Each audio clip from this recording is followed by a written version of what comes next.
গাজীপুর মহানগরের আদালত থেকে জামিন নিয়ে বের হয়ে আসার পর আদালত চত্বরে আসামিদের ওপর হামলা করেছে বাদীপক্ষ।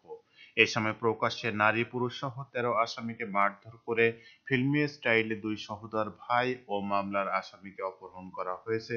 এ ঘটনার পর আদালত পাড়ায় আইনজীবী ও বিচারপ্রার্থীদের মধ্যে আতঙ্ক ছড়িয়ে পড়ে। বুধবার গাজীপুর জেলা জজ কোর্টের পশ্চিম পাশে আইনজীবী সমিতির সভাপতি ও সাধারণ সম্পাদকের কার্যালয়ের সামনে এই ঘটনা ঘটে। অপহৃত আসামিরা হলেন মোহাম্মদ মিলন মিয়া, বাবুল মিয়া। তারা গাজীপুরের শ্রীপুর থানাধীন তেলিহাটি এলাকার আব্দুল মালেকের ছেলে।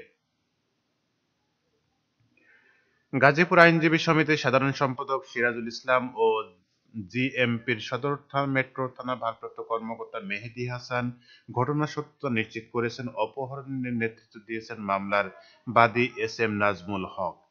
তিনি শ্রীপুর উপজেলার তেলিহাটি এলাকার শহীদুল্লাহ ছেলে। এই মামলার অপর আসামি এনামুল হক বলেন, বাদী নাজমুল আমাদের বিরুদ্ধে শ্রীপুর থানায় জমি সংক্রান্ত মামলা করেন। আমরা নারী পুরুষ সহ মামলার ১৩ আসামি আগেই আদালতে আত্মসমর্পণ করে জামিন নিয়েছি।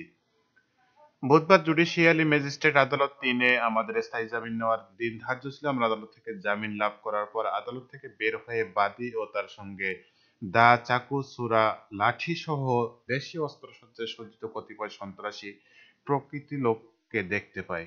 পরে আমরা ভীতু হয়ে বিষয়টি আমাদের আইনজীবী ও গাজীপুর আইনজীবী সমিতির সাধারণ সম্পাদক সিরাজুল ইসলামকে জানাই।